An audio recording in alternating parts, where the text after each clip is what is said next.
Nerede dedim? Cem Karaca. Sen yap. Çay verecek misin? Vereceğim çay söz. Büyük, Çay vereceğim. büyük Cem çay. Karaca taklidi. Kime? Ne büyük şey?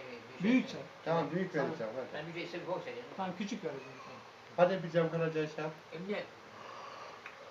Bu işe geldim. Ne sikim sahibi oldun? 5 tane ses var bak.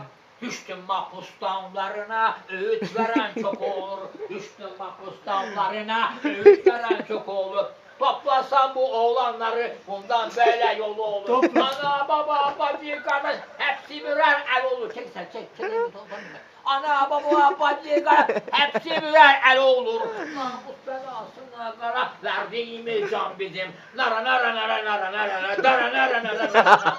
Hepsi birer alem eder, kendi halinden olur. Ne bir istik, ne bir fazla. Hep tamam söyledim. At kadehi elinden bir parçaya bölünsün. Nereye atladın oğlum? Abi, bende 500 ses var oğlum ama sen söyle, sen bir ses çıkar bakalım. Sen getir kısa bir ses Sen bir çıkar. tane söyle. Ben biliyorum. Bir tane söyle, bir tane. Sen kısa bir ses, bir Güzel tane söylüyor. söylesin, bir tane söyle. Bir. Güzel söylüyor. O var oğlum bende bak. O var bende, ben Cemko'ya var. Başka bir şey var mı abi? O güzeldi. Var başka yine var onda. Durma güzel, durma, doldur besini.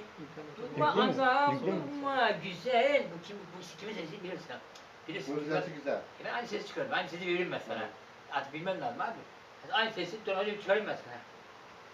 Bu, Bak veriyor mu sesleri? abi Başka ne çarşamba veriyor? dediklerim, şekerdir.